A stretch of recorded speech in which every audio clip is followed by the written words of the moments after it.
C'est un événement attendu par des milliers de passionnés chaque année, considéré comme le meilleur du monde par de nombreuses personnes. Cette 28e édition rassemble plus de 100 exposants.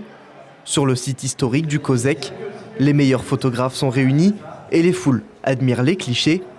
Cette année, 2 thèmes ont été choisis et mis en avant par l'organisation.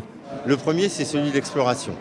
Parce que, je dirais, c'est pour nous l'exploration, ça va du fond de l'océan, avec entre autres Laurent Balesta, je dirais tout au fond de la galaxie, mais c'est aussi au fond du jardin. La petite fleur, la petite plante, le petit insecte que l'on ne voit pas.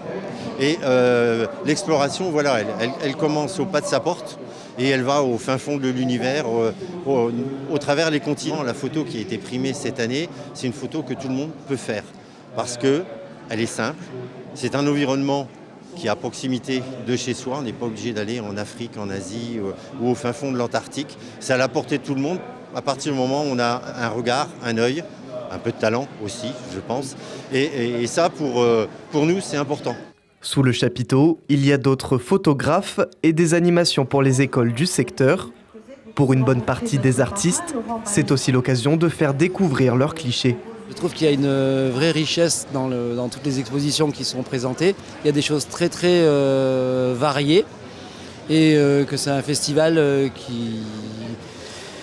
qui a, quand on aime la nature et l'environnement, c'est un festival qu'il faut faire pour rencontrer les photographes qui exposent, qui montrent leur travail, mais qui participent aussi à la préservation de l'environnement. Et ce festival est vraiment extraordinaire parce que ça permet de rencontrer plein de gens, de pouvoir partager nos histoires, plein d'émotions.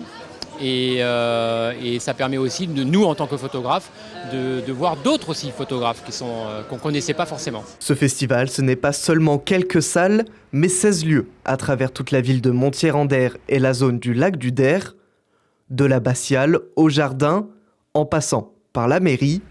Ce sont des centaines de clichés qui sont exposés. Cette année, un parrain d'exception a été choisi, Vincent Munier, photographe et réalisateur du film Le Chant des forêts, film qui a été diffusé pour la première fois au Ciné-Quai à Saint-Dizier ce vendredi 21 novembre.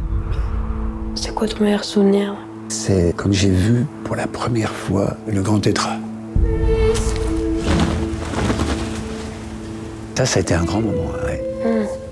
Un partage, la photographie c'est ça, c'est quand même une activité d'égoïste sur le terrain, égoïste c'est-à-dire personnel.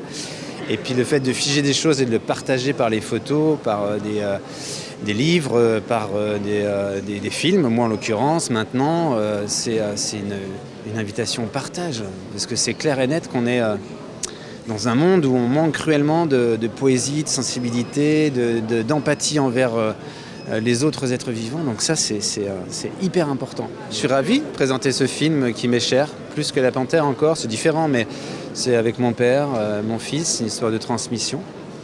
Et puis voilà, on invite les gens avec nous à l'affût et à partager ces instants qui nous font vibrer sur le terrain, quoi. C'est franchement ça. Cette 28e édition du festival prendra fin le 23 novembre. Les organisateurs, bénévoles et amateurs de photos, eux, sont déjà tournés vers l'année prochaine.